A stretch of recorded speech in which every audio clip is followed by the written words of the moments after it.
guys. As you have taken some time just to think about yesterday's game, and have you uncovered anything else about how you guys were able to turn the tides there in the second half of that game that was impressive to you?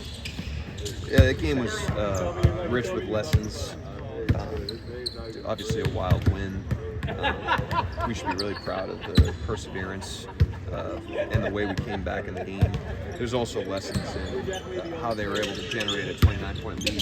There was definitely stretches of the second quarter that we could learn from, that we tried to learn from, that are important as well.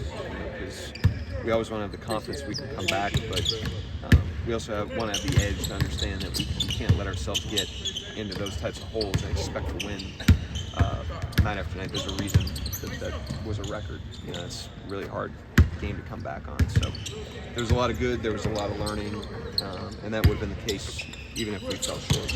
Mark, I know you mentioned this when you were just saying it. You acknowledged that he had a point at halftime, but he was giving you kudos for trusting him at the half, throwing up a play for him, and sticking with him most of the way. Why is it, I know he's one of your best players, but why is it that you put that much trust in him start the half and the rest of the way? I mean, everybody, for the most part, we have a pretty inexperienced team. A lot of these situations are relatively new. I mean, we had a run last year, but these guys are young in their careers. Confidence in the playoffs can be fleeting, especially early in careers. And so I'm just trying to do, part of my job right now, I think, is to make sure that our guys are all maintaining peak confidence. We have good players that when we're just who we are, it's enough to be a really good team. And anytime we kind of dip below that, I think I'm just trying to do everything I can to raise that back up on an individual level and on a team level. Just doing that with him last night. We'll need to continue to do that with multiple players and with the team as we go here. Along those lines, what's that? Is SGA on the list of confidence you need him on? He's a little more experienced, a little more seasoned, but even last night we tried to get him post-ups a little bit more, than in games 1 and 2, just because it's such a comfortable spot for him. He doesn't need quite as much nudging, but it's just kind of like you show the team, hey, here's our post spacing, but the signal's really like, hey, go find a couple of these. So it's everybody, maybe he doesn't need it, but I'm still going to try to provide it, whether or not they need it or not. You had mentioned before that this team's going to go through uncomfortable situations. That was about as uncomfortable as you can get, but you find a way to win. How does that help you guys out moving forward in the postseason?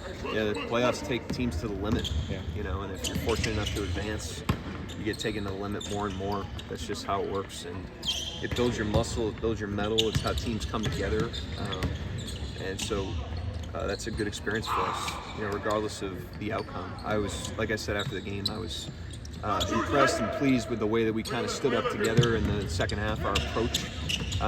That kind of builds a muscle whether or not you get the win or not, and the guys did a great job there. Mark, the lineup that closed the game last night, if I'm remembering correctly, I think that lineup played 16 regular season minutes together. I wonder why they played so seldom in the regular season together, and why you chose to go that way to end the game this year.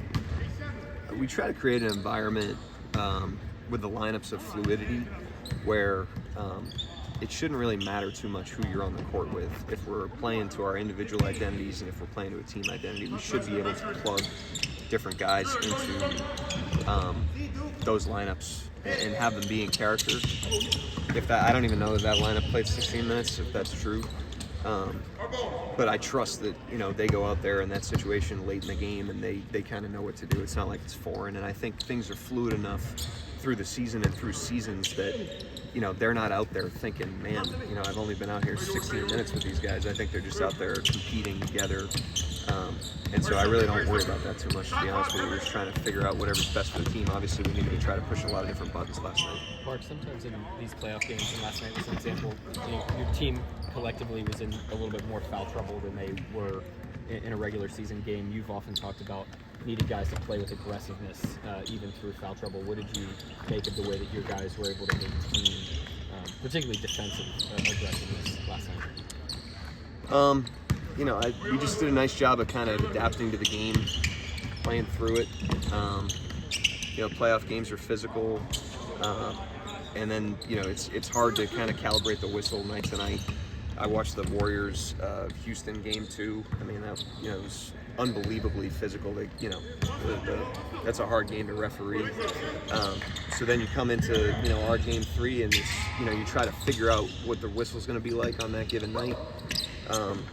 We obviously ended up with a couple guys in foul trouble, but I thought we managed it well. I thought the guys that went in there helped us a lot, and then guys played through fouls pretty well as well. Kind of following up on Joel, how valuable is lineup data to you, and like what lineup data do you find to be of value?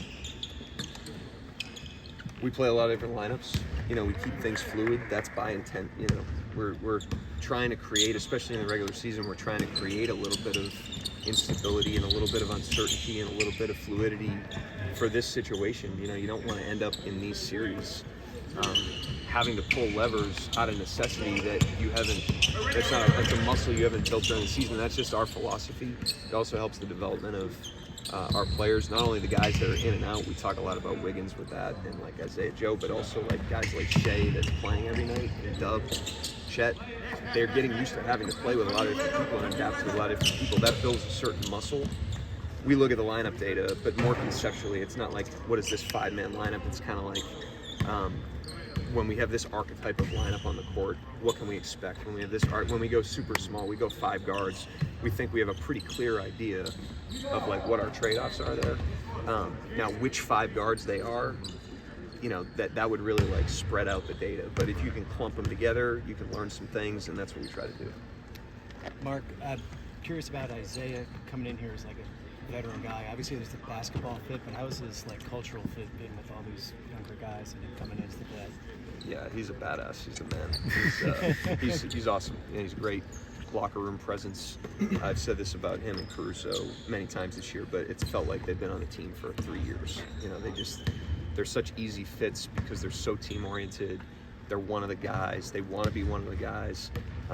They have a great balance of veteran and experienced presence, and will use their voice in that way, but not in a overwhelming way. That can sometimes happen where somebody comes in and they have the floor, and everyone else has to listen and take notes. They're not like that at all. They blend right into the team. They have a great balance of assertiveness with their game and their personality, and respect for the rest of the guys and where the rest of the guys are in their careers.